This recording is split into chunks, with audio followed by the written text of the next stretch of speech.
All right, everybody, let's get into it.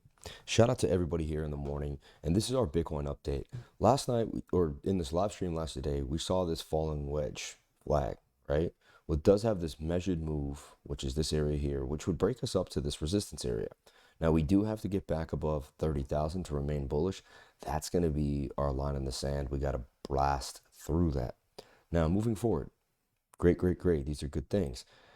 That trade that we talked about, it did go up and then went sideways, and I like to see that. The 1 hour started to point up this morning, and we broke above this point of control. Let me bring in more.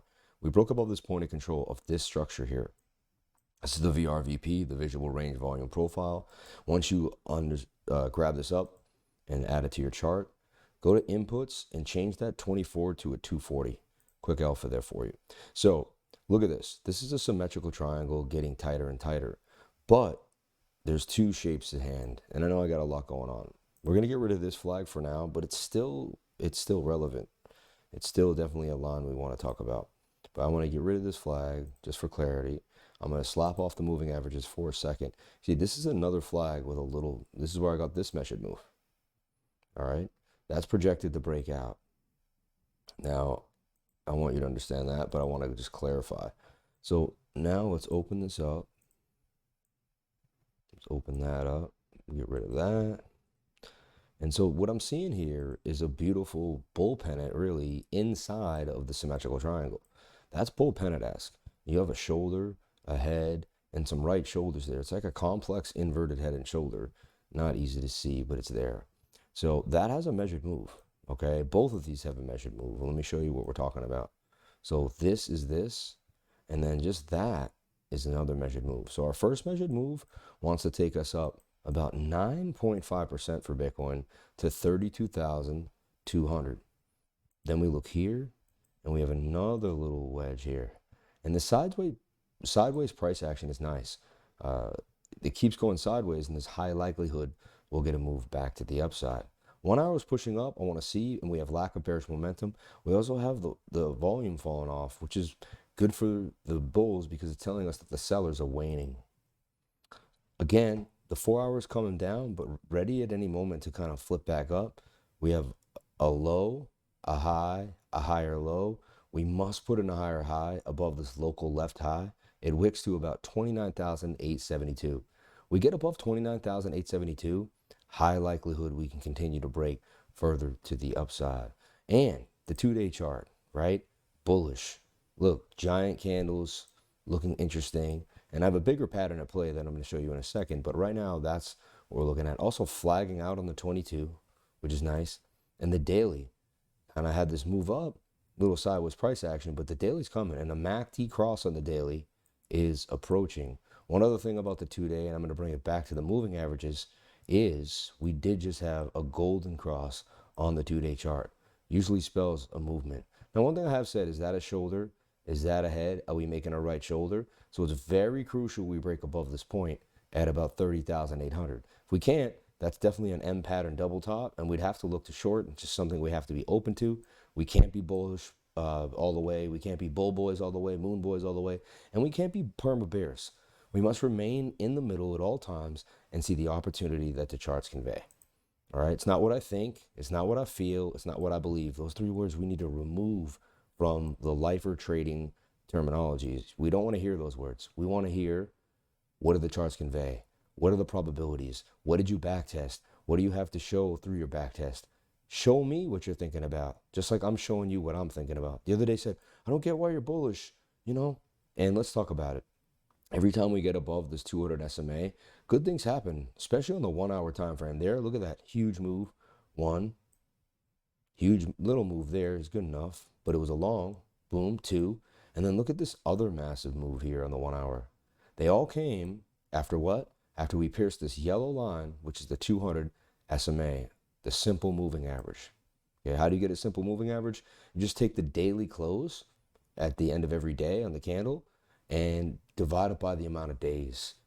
Add them up and divide it by the amount of days. So 200 days of all the daily closes in the last 200 days, add them up, divided by 200, you're going to get the 200 SMA. So that's one great thing. Also, it's the same on the 4 hour. Every single time we got above the 200 SMA on the 4 hour, a huge move ensued. Right there was a beautiful move. Right there was a beautiful move. There was a move, but it was small. Okay, I get that. And then right here was a nice move.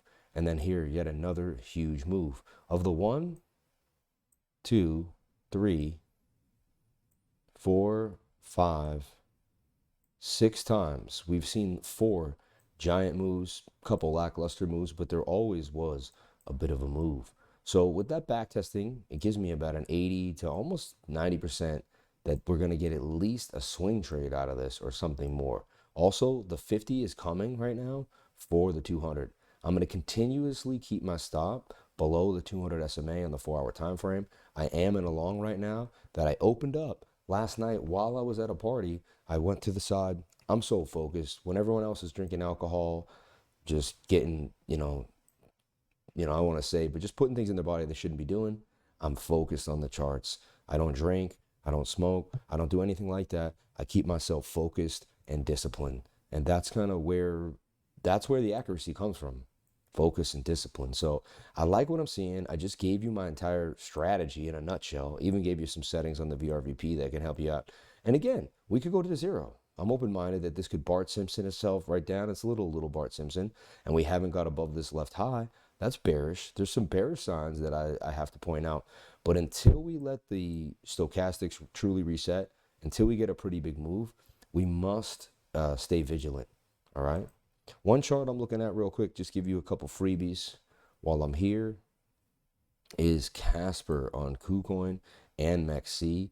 And you can see we put it out here in this flag, and it's up 11.6%. I'm going to redo this chart, but there's something brewing with Casper. I will disclose that I interviewed the CTO of Casper. That video will be coming out on the live.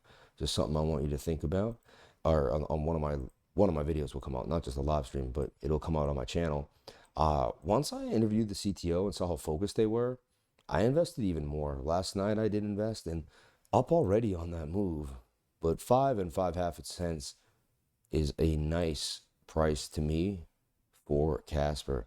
Now it may come back down a little bit and cool off, maybe bounce off this lower trend line, but I like what I'm seeing. And right here is a smaller flag. I believe this has great tech, is a great company, has really good vibrations behind it. I know it's some people will look, but I looked at the team. I really met them. I had boots on the ground here in Austin, Texas, and that's why I come to Austin, Texas. A lot of people come for the parties, and I honestly come to see the faces behind my investments.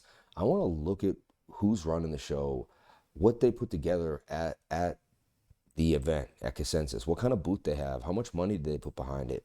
How serious did they take their marketing? Who are they hiring?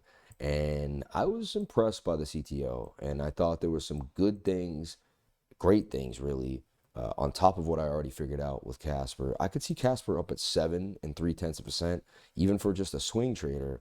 There's some probabilities here that Casper will move to the upside. So that's my idea. I just wanted to throw that out to you. Casper. Now I run a trading group. If you didn't know, you should jump on in as soon as you can. It's an amazing group. It'll be blessed if you're there with us, helping us, because once you become educated, you can get someone out of the rut that maybe you were in and help them get educated. So it's a lifer family. Hit the links if you want.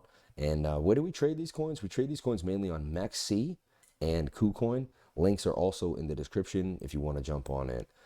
Everyone, I greatly appreciate you. One last thing we'll look at, if we can here, is Bookmap.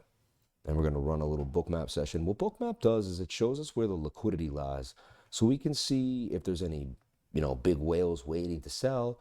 A lot of times on the weekend, we won't see a lot of liquidity. It won't be amazing, but we'll see how this comes up and we'll see what's going on with Bookmap. And I'll leave you with Bookmap, and then I'll be out of here for the morning. And this is your morning update for Bookmap, all right, on Bitcoin. So we're looking here, and what is Bookmap? It's a heat map. It's an order book heat map looking like infrared. So it's going to show us where the money is lying, all right? And that's what we want to see. So right now, we do see a bigger push to the upside because there's just more liquidity up at 29,004, 29,420 area. We might take a little dolphin dip, which is like a little, dolphin dips in and out of the sea, whoop, maybe 29,320. But for the most part, we could see a bigger move up. It's also flat like I expected on the weekend, right? But I do see more red heavy liquidity. When it's darker red, there's just more money in that area. This person wants to sell Bitcoin, 529 Bitcoins. That's not the price or anything. That's how many Bitcoin. This person wants to buy. So you can see this person could have split $1,000 order, and they're trapping Bitcoin right now until they figure out which way they want to take it. One thing I do say is there's 29,700 order.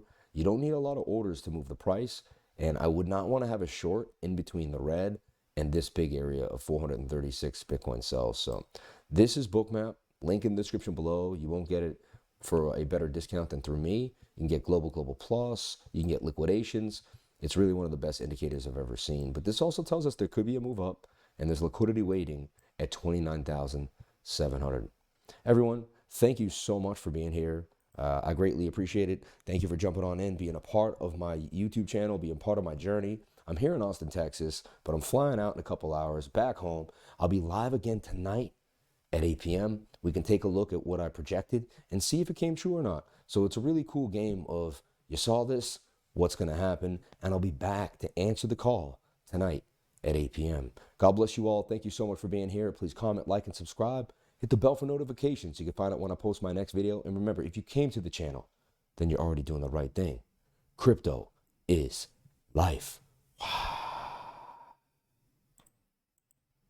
Ooh, ooh, ooh.